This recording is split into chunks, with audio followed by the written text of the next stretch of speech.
Every time. Right? Hi, welcome back to Unique Minds of the Okanagan. I'm Rob O'Day. And I'm Megan Stewart. And we are here with our finale wrap-up of Season 2. Yay. It's been a great season. Really has been, yeah. 40 episodes. 40. 40 episodes. Wow. And we've had a lot of really good conversations with people. Mm-hmm. Yeah, we met a lot of great people this season. Always. Every year it's quite enjoyable. Mm-hmm. But I feel that there was a theme this year. Like the first season was very artistic and creative. And I feel like this year we had a running theme where it was very inspirational. Mm-hmm. Where we had a lot of people who were older. Yeah. That are making their dreams happen, and younger people who are creating full lives for themselves. Mm-hmm. So it's been kind of cool. Yeah, you can start whenever. Doesn't matter where you are at life or how old you are. Start. Do it. That's what we learned, right? Go for it. Do it. I mean, there were a handful. I have a list of some of the most influential interviews that we had this season. And I think we agree on a handful of them. Like getting to hear Brent Steele's story was quite incredible. And seeing his art in person and him breaking it down and then having him at our events and seeing him do it live has been a really cool transition. Yeah. Yeah, he was a really good one. We ended up buying one of his pieces. Yes. Yeah, just beautiful stuff. Absolutely stunning piece. Yes, thank you, Brent Steele. Yeah. I love it. It looks like kind of looks like the backdrop of the Okanagan when we have the huge fires going on, and the lake and the trees, and then the glow of the fire popping through the trees, and that one specifically stood out to me, and we needed to take that one home. But he's done, I want to say 2 or 3 pieces at the recent events, the hip hop EDM events, and the ones that he's creating there are completely different than the ones we watched or seen him present to us on the episode. So yeah, he keeps getting better and better. He does, and I think that it's like a lot of the people we got to interview over the last few months, whether it be beginning interviews, but they've all kind of excelled in their craft after doing the interview. Mm-hmm. And one of my favorites to see at the moment is Scott. Scott Panov ended up getting a bunch of projects that he had sitting around and wanting to do. Mm-hmm. And he finally finished off his Mario shell, and it's absolutely incredible. I love it. So it's cool to see the art that's being created after talking to them and just seeing that progression. Yeah, it's like your conversations just light up and just create that little spark that they might just need, right? I think it's just that attention, like getting the little bit of love, kind of just like you said, snaps a fire. But it's been one of my favorite moments of the season so far has been with Scott, where he built the Enigma sign, which is in my office, but it's absolutely beautiful and it's really heavy. It's a solid piece of metal, so it's always cool to see the different mediums that we've dealt with, because we got to paint with Angela Schofield, and that pour itself was something that I've always wanted to do. So getting to do that and bring a piece home is like a dream come true for me. But to see all the different mediums that we've gone through with Delane and just all the creatives in the aspect besides music. Yeah. Who's been one of your favorite interviews up to this point? Well, you've already mentioned it. Brent Steele was definitely probably one of my favorite ones. He's become one of our really good friends too, and definitely supports us. So I really appreciate that. And I think we could both agree that Logan from Revelstoke was probably my favorite. Yeah, Logan Williams was heavily influential. He definitely left a mark on my heart, and Meg started crying yeah, I did. after the interview. She was welled up and crying. And Yeah, no, he was very inspirational, even though he's about 12, 13 years younger than us. I feel like I could look up to him as a yeah, person and what he's accomplished at such a young age, and genuine human. We had a really great conversation with him and a really nice visit with him at the end of the time, I thought. So, yeah. yeah, no, Logan, for sure. Yeah, his story of leaving Ontario at 17 and basically moving to Banff and creating this entire career based around extreme sports and downhill biking and filming it is to be living off that at 23 now is I wish I had that drive and go-getter mentality Yes. at that age Yeah. because like Me too. I think a lot of people do, but he's doing it so perfect and he's not like he's so humble about it. Like even when he's showing us his stuff that he's created, you're like it's like watching a Travis Rice documentary Yeah, or really. like that's it, that's all. Like the cinematography level that he provides is just mind blowing. Yeah. And to think he's so young and just starting his career, I can't wait to see where he goes. Definitely, yeah. Right. Mind blown. Yeah, definitely we'll be keeping an eye on Yellow Home Productions. It was, right? I Yeah. believe so. Yeah. Yeah. He was incredible, and same with Yeah. the Girth Boys. Their story was really cool too to see Yeah. small town group of guys get together and create this really unique music. Yeah. In a town that I didn't really think there was a vibrant music scene. So Yeah.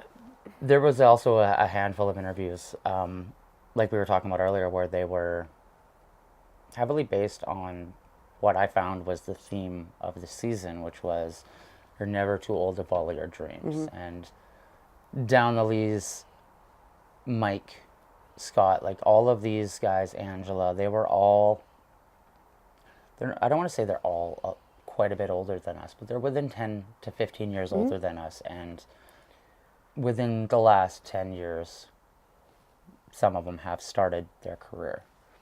And it's quite amazing to see what you can accomplish if you truly believe in yourself and your art and kind of just don't take what people think as like your success level, which is a very hard thing to do. I think we all battle that.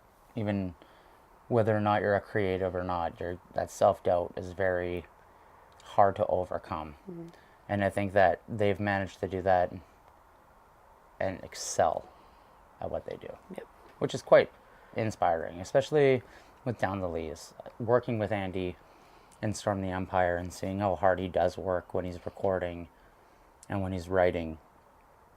To see him, to think that he's 20 years older than me and still grinding at his career is kind of mind-blowing.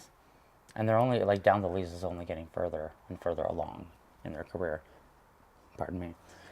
But I think that that's kind of one of the most inspiring things for me this season, like as a takeaway, was you're never too old to start something you love. Yes. Yep. It's been it's been a ride to think about. Like I'm looking at the list of people and like there's a lot of amazing people that we got to speak with. Like Dave and Andrene I've known since high school. And I consider them an absolute power couple. Like Dave with his production, his video, his audio engineering, his live sound production, and then Andrene with her painting and her art career, and just seeing them, seeing Dave start in his parents' attic, but it was like a 2-bedroom upstairs that had the peak to the roof, right? So seeing him start from there to sitting in the studio that he's created, and then seeing what Andrene's created, and just how they're fully self-sufficient as a couple doing art. To me, that is like the ultimate win. And like an ultimate success story from Penticton, realistically, because a lot of us have to leave to follow art careers. Well, I feel like that's like wherever you're from, right? Even Kelowna too, not just Penticton. I feel like you gotta leave to excel or follow your dreams, right? Yeah. Yeah. I definitely enjoyed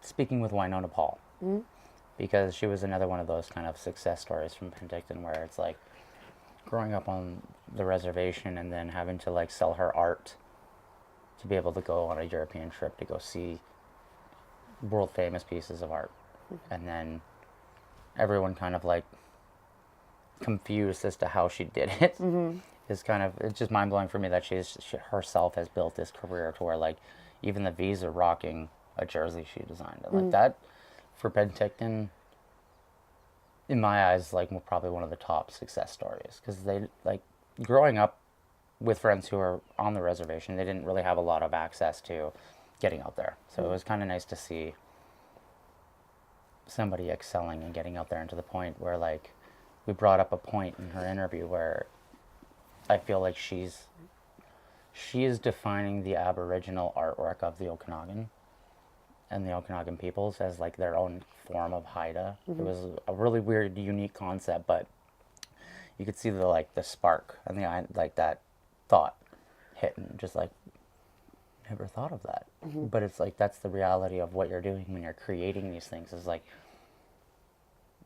you can't navigate where it's going. It's going to go where it goes. And I think that's where like all the individuals that we spoke to all kind of have that, especially Brent.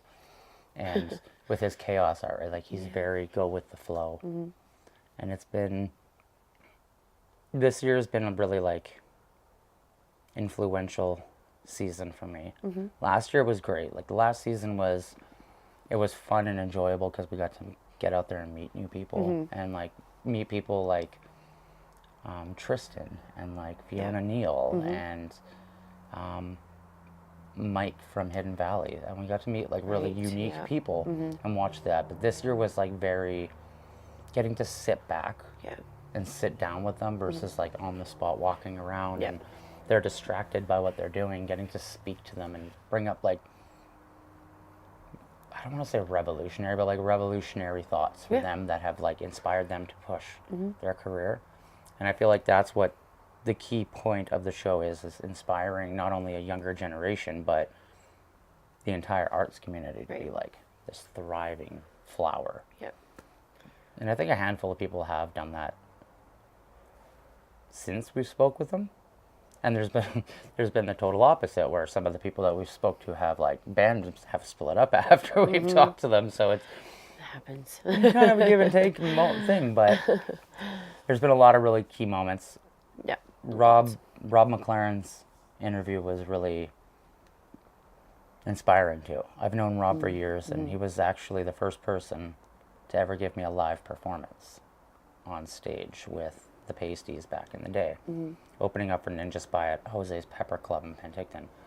But Rob has always been someone that thinks on another level, and always has been very influential with the way I think about the music scene, because his point of band shelf life has always been something that sticks in the back of my head.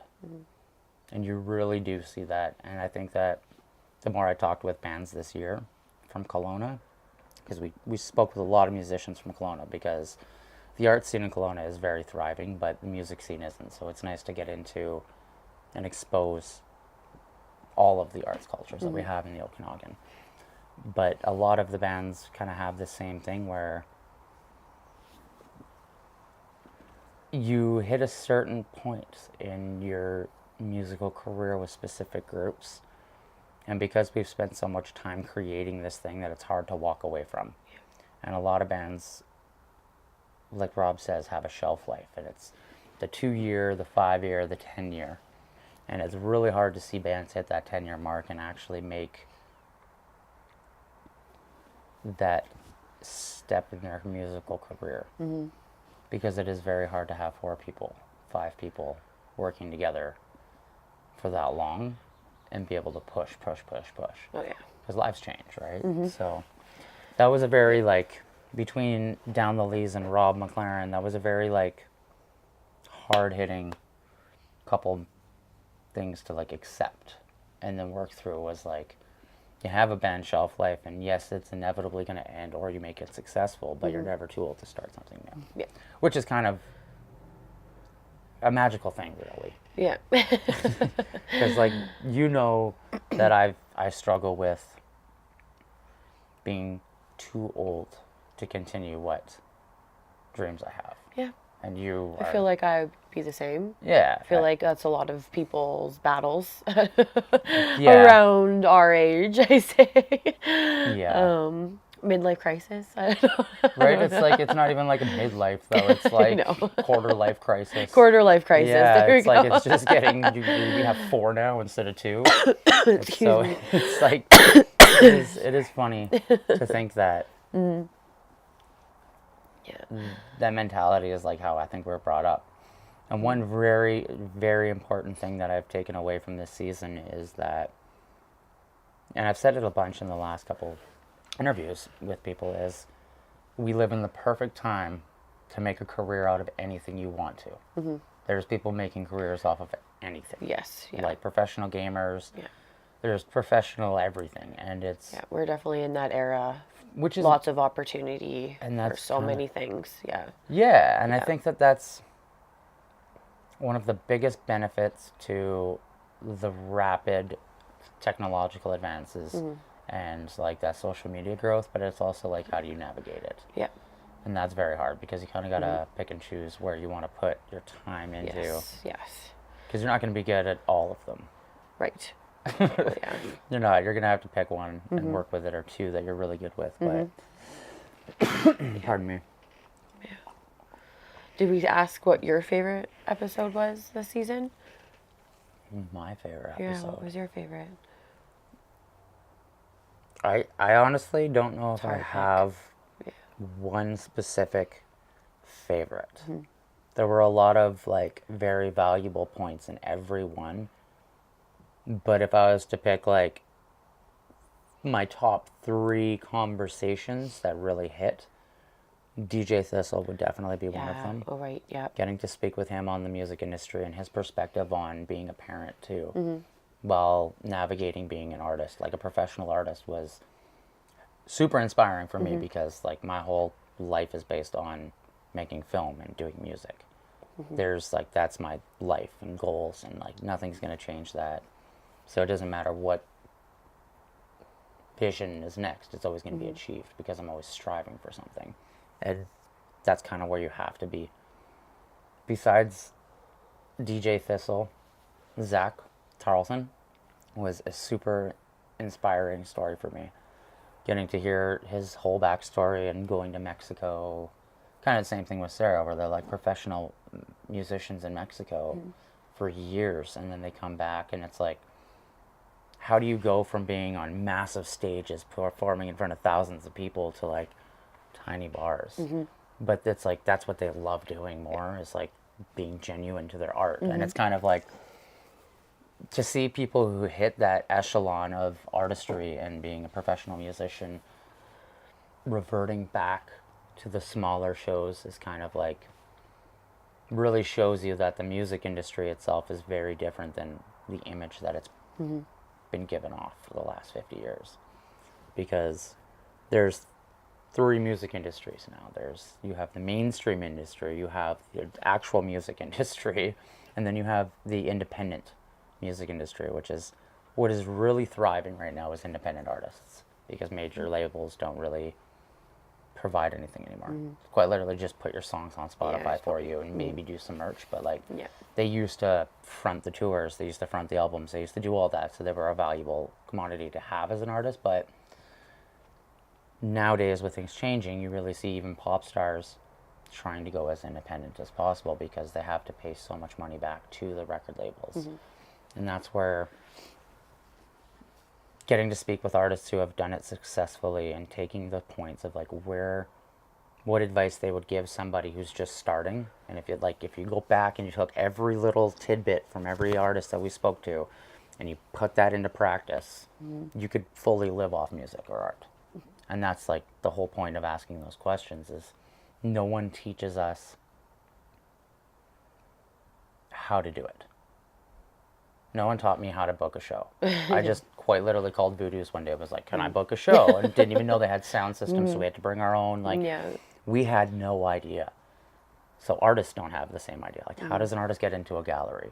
How does an actor get an agency? Right. Like, without these little like tidbits of knowledge that no one really ever gives, because it's like, keep our knowledge to ourselves because we Yeah, made it it's a little bit of successful. gatekeeping, I'd say. There is. There's a lot of gatekeeping Yeah. in that, but then you Yeah. find the select people who are willing to give their information And it goes a long way. I mean, I feel like everybody should work together and put their ideas and brains together and create something huge, right? Rather than all these little pockets. And why don't we just all come together and create something massive for everyone? And that's where it's very difficult because everyone has such different hobbies now. And I think a lot of people don't really enjoy going out to shows because things are expensive. So expensive. It's like it's hard to go to a show, and like I hate having to charge the money that we do for shows because like I remember going to shows and it was $5, $10 to have to charge 20 plus per performance for 4 artists. That's just to cover their gas to get here. So it's like it's very difficult to where morally am I doing enough for the scene, but am I overcharging for shows? But it's because the artist has to get paid. The venue's got to get paid. There's a lot that goes and they're into worth it. People are worth it. You know, think people's bands are- time and energy is definitely valuable and worth it. Yeah. And it's just unfortunate how expensive life is to take away from people, right? Who want to share their art or their story or whichever, right? Yeah. It comes at a cost, unfortunately. It does, and I think that's kind of the pick and choose, like the give and take that you have to as an artist. Yeah. And like you coming from working in the hospital and getting to view an artist's mentality as like a person who doesn't really do art. So from your perspective, what have been like the biggest takeaway points, or like things that have really hit you hard? I'm not very artistic. I definitely feel like I'm more of the outdoorsy one or enjoy doing more physical things other than like using my mind or whichever, my hands. Well, I feel like you're very creative. It's just in different avenues that you don't think different avenues than, painting or writing or, playing an instrument or singing. You're amazing at organizing events. Yeah, well, like keeping people structured is like that is a key thing, and that's why I'm very thankful to have you on the show as well. Thank you. Yeah, I have a little bit of a different mindset, but to answer the question, I don't know. I just find it very inspiring to see all of these people at different ages, like I say, young, middle-aged, or older, doing what they love, and that does inspire me to like want to try and pick up something. I have no clue what that may be, but they inspire me.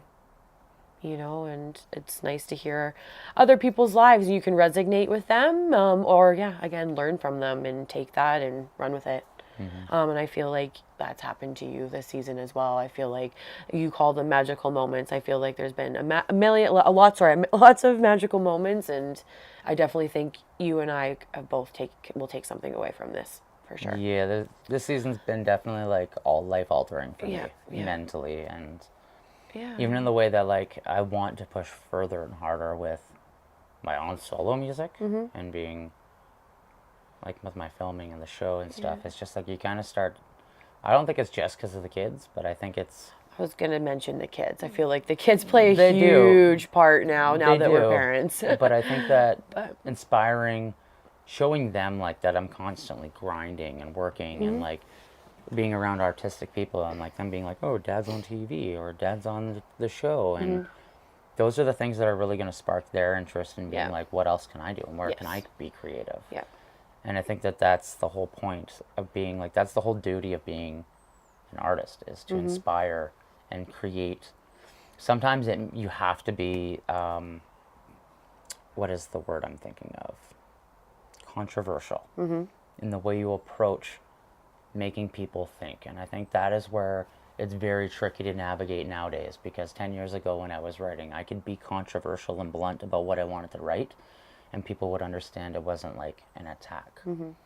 As where now, I kind of have to be very choosy of which words I use, and especially playing the songs in front of the kids. I'm not swearing in songs. Like that is a huge challenge, to write hip-hop songs without swearing and like having You know, like how are you Yeah. supposed to get those oomph in Right. the lines? But it's just like Yeah. the way you sit and you write and you word it out. I've realized that like I've grown exponentially this Yeah. season just from speaking with different people, Yeah. and the views that they've given me have been like such blessings. Yeah. Yeah, I can vouch for that, for sure. It's Yeah. it's been cool because like Yeah. I think one of the biggest things is as a promoting like as a booking agent and stuff like that is like no is the worst thing you can ever hear. Like, and that's like probably one of the biggest pieces of advice that I would give to any artist or a person is just like go full bore, and if they say no, who cares? That is the Right. worst thing. Yeah. If you want to book one of your favorite artists, contact them. See how much it costs. If they say no, they say no. That's right. They're just not going to reply or they're going to say no. Yeah, like I can say, I can say 4 months ago, I would not have thought that I would have sat down with two of my biggest inspirations for 45-minute phone calls this year. And been Yeah. like, that was a reality. Right? So But cool. It's so cool. if you just no is the worst thing that can happen. Yep. And for me, that's, I kind of hope that, and plus all the other magic moments we've had this season kind of echo, and maybe one day these shows on YouTube are seen by the next Kurt Cobain. Yeah. You know what I mean? Yeah. Or like, and they're just like, That'd our be show cool. inspires them to make their dreams. Yeah. And even if it doesn't, as long as it helps somebody, I feel like there's a lot of like key points. Well, yeah, I'd love to watch these back with our kids, like one day, you know, and show them and, you know, to be inspired by you and as well as the artists and creatives that we interviewed this season. Yeah. And there's a lot. I'm looking at that list, and Yeah. there's not even like half of them. Yeah. And there was like a lot of really good interviews and people that it was nice to. I know, if I we don't wanna haven't say- mentioned you. Yeah, like there's so They're many. all so many. So good. Yeah. I think that list has like 14 people, and we had 40 episodes. So Yeah. and everyone has an incredible backstory. I think there was only like a handful of people whose stories like I had pre-known. You know, like Yeah. prior going into it, and like a lot of them were people I know, but like I never knew their whole history, and like you can't really understand an artist until you understand what made them be an artist. Yeah. Because most artists have had really tumultuous backstories or have had to overcome like really crazy things. I don't know if it's just because they're artists or the universe is like, you're meant to be an artist and throws everything at them at once. Because like that's a running theme that I see. Like I've very seldomly ever met an artist who's like, yeah, I create music and my art's like really known, but parents are a great life. I had a great life, you know, my parents are still together. It's like, Yeah. you never hear that. And if you do, that's very rare. It is Because I these feel days, like yeah. pain and struggle is what creates good music. And I think that that's where like I'm seeing the music industry change. And I've said it many times on the show is that like bands who are older and artists that are older are getting picked up now. And they're not really caring about like the 17 to 23-year-olds unless it's the pop industry Yeah. because you want to sell that to the teens. The younger generations, yeah. But like the genuine music industry it's picking up like some of the biggest bands that are getting out there now have been out there for a while, but they're blowing up with the younger crowd and they're blowing up bigger than they ever did. Yeah. So like things like that are like mind blowing to me because they've been grinding in the shadows for In Flames is like one of my favorite bands, and I've listened to them since I was like 9 years old. And now, like, I don't want to say they were like a mid tier, but they were like a mid high tier. But now they're like being classified in the same bracket with like Slayer and Metallica. Like they finally hit that echelon, and it's like 30 years of Yeah. straight grinding by them, and like so much. They've lost so many members, and like it's sad to see that that's how long it takes, but like their music you can't beat. And that's what, like, you can be a one-hit wonder pop artist who makes like a ton of money and then owns a ton of money back because you like in the industry, if they give you $1 million deal, you owe 1.5. Yeah. So you're never out of debt in the industry, and that's why it's really hard to get out. There's only been like 3 artists who have walked away from their record deals without owing anything. Yeah. and they're like Radiohead and 30 Seconds to Mars are like two of them. So really difficult to do so. And I think that's where it's like you see huge artists growing independently now. NF, for example, like I would say he is as independent as you can get. Yeah, he's signed to a record label, but the guy does his production, he does everything. Yeah.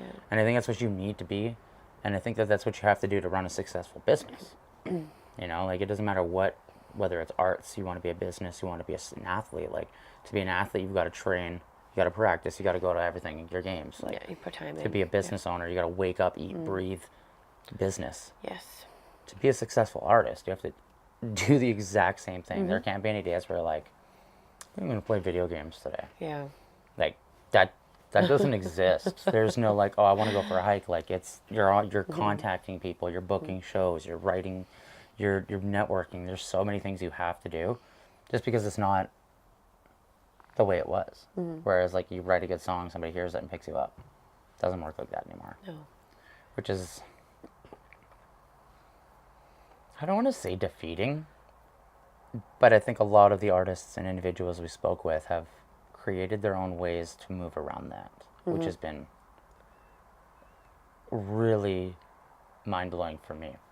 Like Logan being successful with his stuff and walking away from social media, but still making it. Because like how we're so trained mentally, like social media is how you get everything out. Right. So how do you, outside of social media, how do you market? How do you network? Right. I Like, forgot about that. I genuinely don't know anymore, because it's been so embedded in me that that's how I'm supposed to work.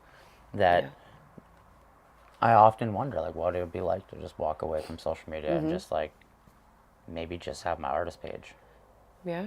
right?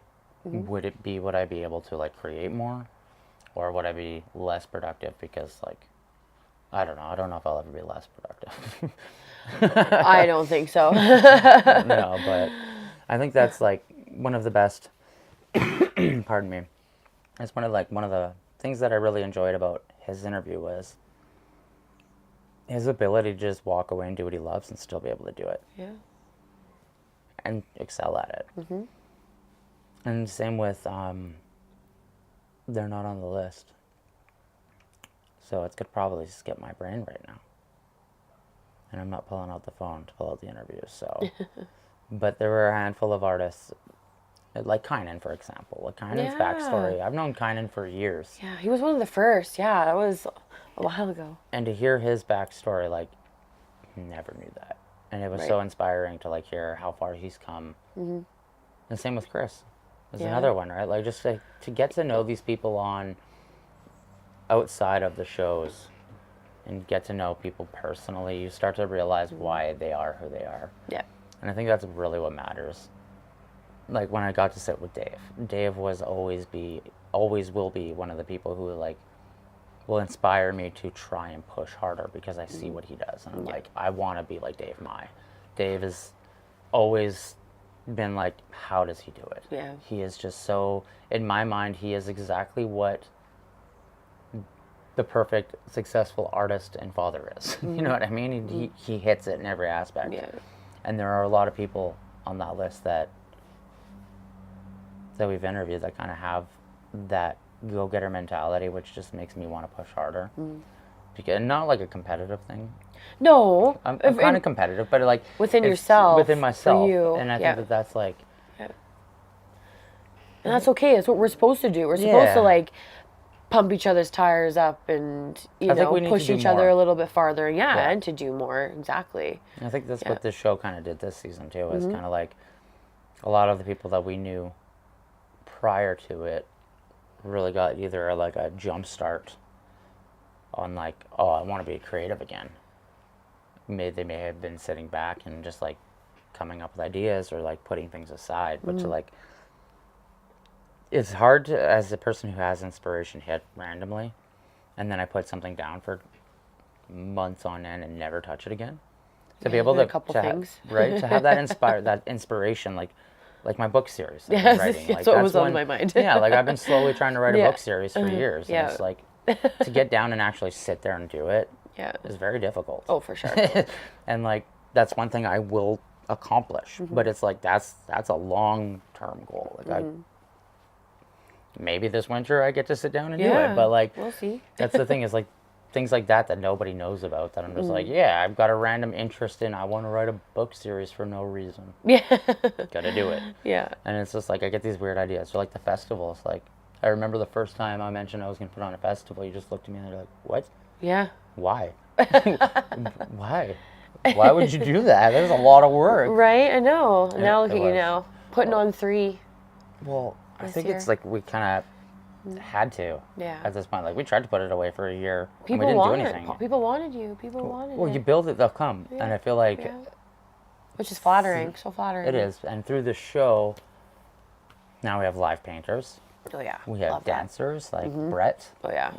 Brett Diplock and his crew comes Yeah. out to the shows, and Brent is painting, and potentially your brother who we interviewed last year. Yeah, I hope so. And then we have other individuals who we met and are interested in helping. And it's like, Yeah. through the show and meeting these people, we get to start building this absolutely beautiful community that we've been like since day one fighting for, which is like to encompass the younger generation and inspire them to pick up an instrument or a that's the paintbrush goal. and Yeah. even to be an actor. So to finally be able to put on events that are all ages and in Kelowna Yeah. is, I don't know, it's like what I always say in the show, it's like the universe kind of just drops you things, and if you take it, you run with it. Yeah. And Building an extremely inspiring army. yeah, and I think You know, that, of I think creatives the and region will people. see it. Yeah. Because like I don't want to like rip on the Okanagan because it's very inclusive. It is a magical place, but I definitely feel that like we've pivoted towards focusing on like the alcohol industry, the wine and beer, Yep. and the foods industry so much because we're a tourist destinations, but like you want to have art. But what or about the else- locals?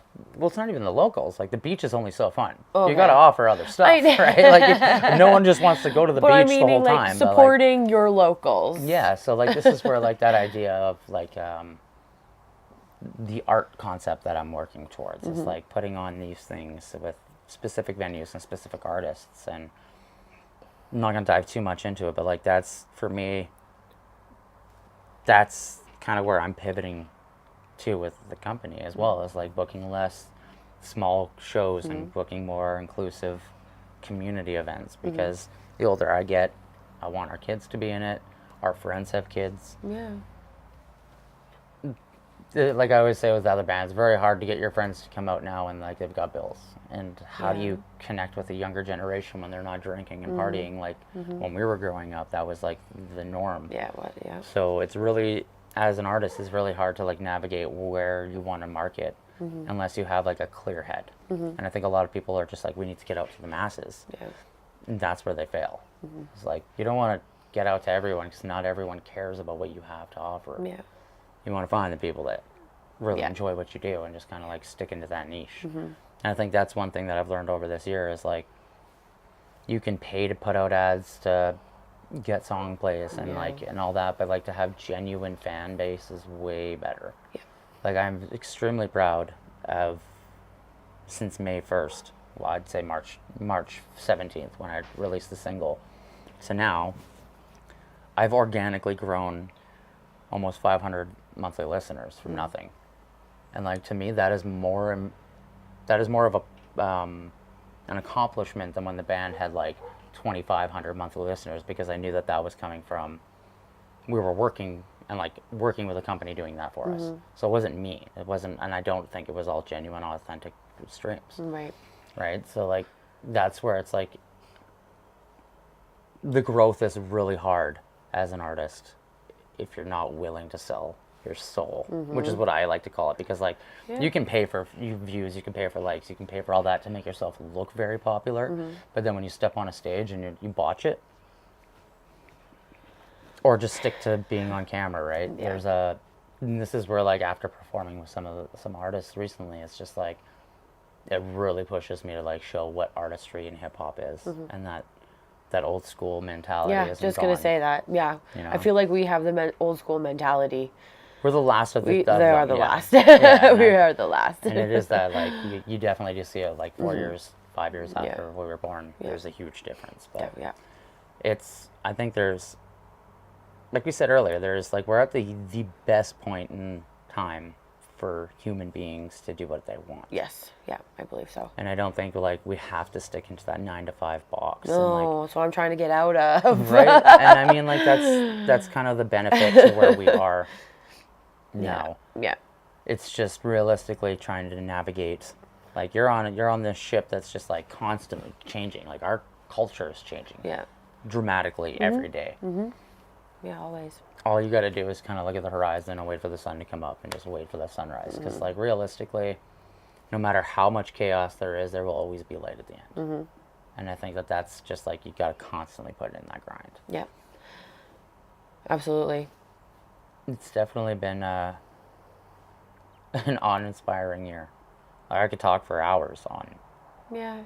the amount of lessons that I learned this year, but to do it in a finale episode is very difficult, because each person had, every single person that's not even on that list had points where I was, really changed me.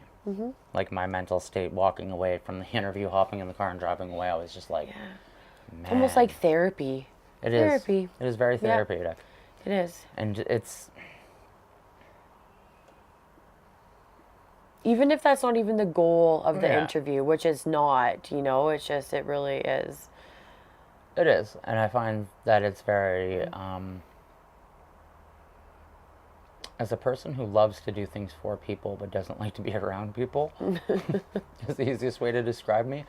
I'll take my shirt off for anyone, but I'm like, kind of just give me my hobbit hole and let me hide there. Yeah. To get out and like, kind of be forced to get out and interview new people that I may have never met, that end up being like, whether they become really good friends like Mike and Scott, Yeah. you know what I mean, who have like, I've been friends with Scott since our first interview. Yeah. And like, he's a huge hip hop fan, so getting back into hip hop, he's like coming to my shows, and I'm like, Yeah. I love this. This is the connection that I love, and it's kind of what was lacking in the promotion. Like, me putting on shows, it's like, I put on shows for the community, but it's not always like, it's not the same connection.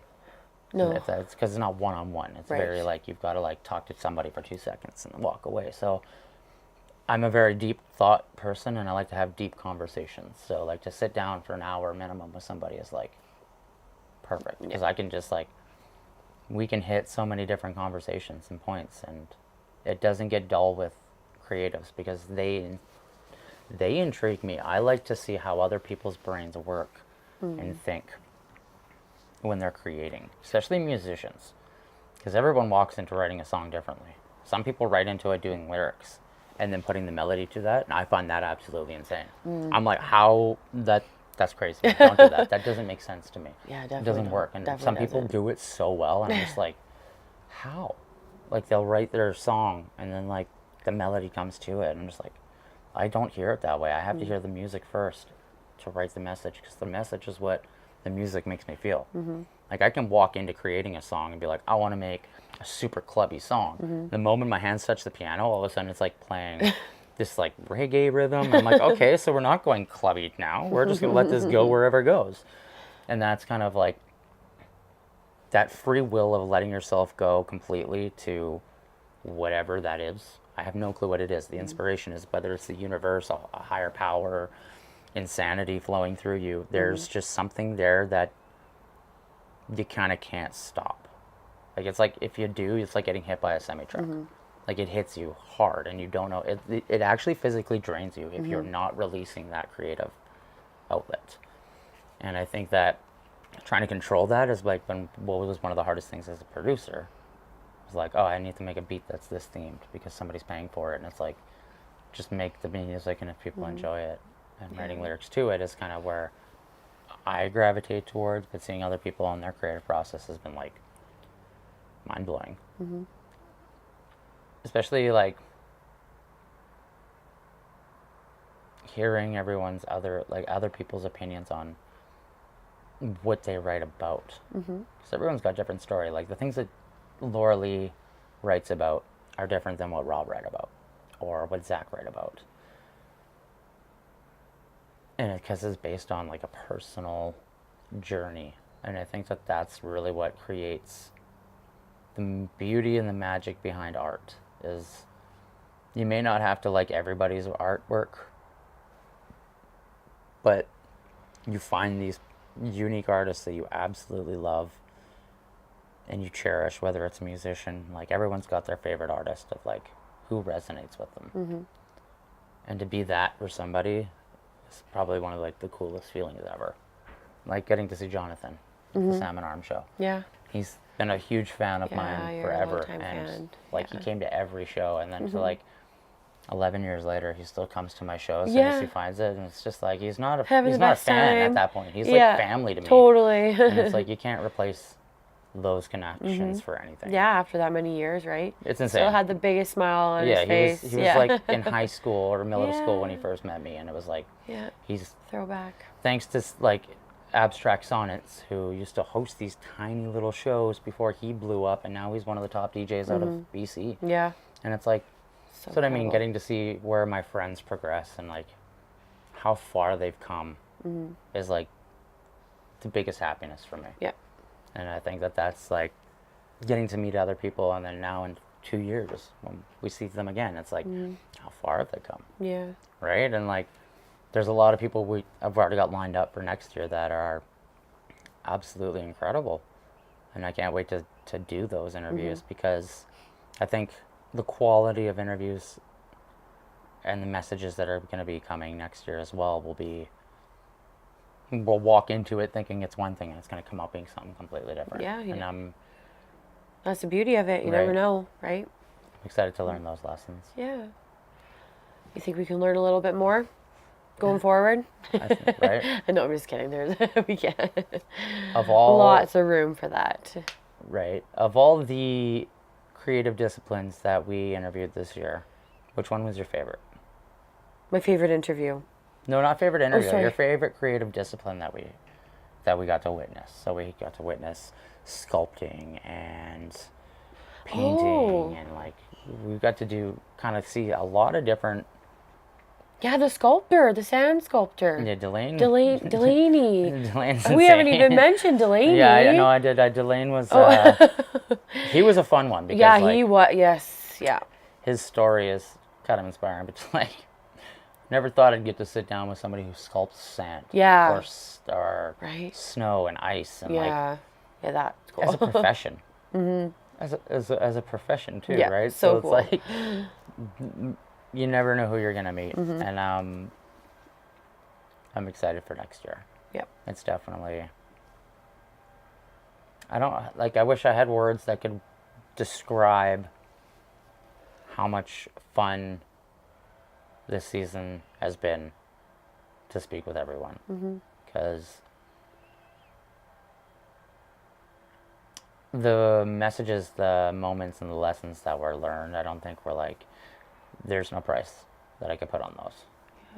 Especially like the ones that really hit me hard and made me kind of like take a step back in my own life and look at it and be like, hey, how can I implement that Yeah. into my daily routine? Because there's a lot of really inspiring people we got to speak with. Yeah, I think that everyone who you reached out to or they reached out to us, I feel like it was like meant to be, right? I think we were like meant to like come across these people and have these conversations, which is, yeah, you can't take that for granted Yeah, at it's all. the universe. Yeah, it is. It's the universe dropping it in front of you, right? You And it gotta run works with that it. way. I believe that wholeheartedly that Yeah. it does work like that. So, It's been mind-blowing. And yeah, I can't wait till next season. Like, I'm trying to think of other moments that really hit, and it's just they kind of all blend into one of just awesome yeah. moments in time. And it's great that you can look back on them too. Like, I wish we could do this with all the conversations we had with people on a day-to-day basis, where you can like look back on it and Yeah. reflect, because it is kind of cool that like the live aspect is intimidating for a lot of people, but I Yeah. find that at the end of it, once we like, oh, here's your interview, they're like, wait, I can watch it back right now, and you're like, yeah. Yeah. It's like, that's the best part, because like Right. a lot of people are really intimidated on camera, especially like being on the spot, but Well, yeah. Camera's not Hello. there. The camera's not there. Was why you haven't seen me. It's like having a third person. Like, I like to think of it as having a third person in the room. And you're just like, you're Yeah, it's not.